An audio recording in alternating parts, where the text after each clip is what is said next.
বিয়ের আগে হারাম রিলেশন করে জেনা করে ফেললে সে মেয়েকে বিবাহ করলে গুনাহ মাফ হয়ে যাবে কিনা? ভাইরা আমার, বিবাহ পূর্বে যদি কেউ হারাম সম্পর্কে জড়ায়, আমাদের যুবক ভাইরা ভালো করে শুনে নেন, আপনার চরিত্রকে যদি আপনি কালিমা যুক্ত করেন তাহলে এটা ভয়ঙ্কর অপরাধ এবং কবিরা গুনাহ।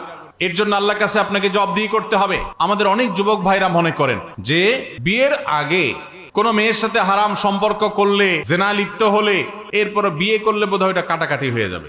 এটা সঠিক না, এটা ভুল।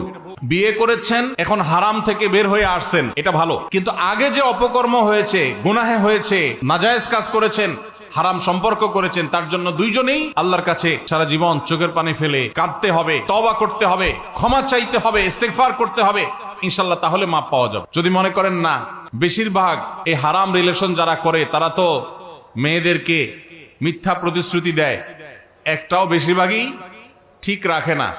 আমি কথা ঠিক রাখলাম, তাহলে তো আমি ইমানদারের পরিচয় দিলাম। হ্যাঁ, আপনি কথা ঠিক রাখলেন, আপনি ভালো কাজ করলেন, কিন্তু আগে যে হারাম করেছেন এই কথা ঠিকের কারণে সেগুলো মাফ হবে না, তার জন্য আল্লাহর কাছে আলাদা মাপ চাইতে হবে।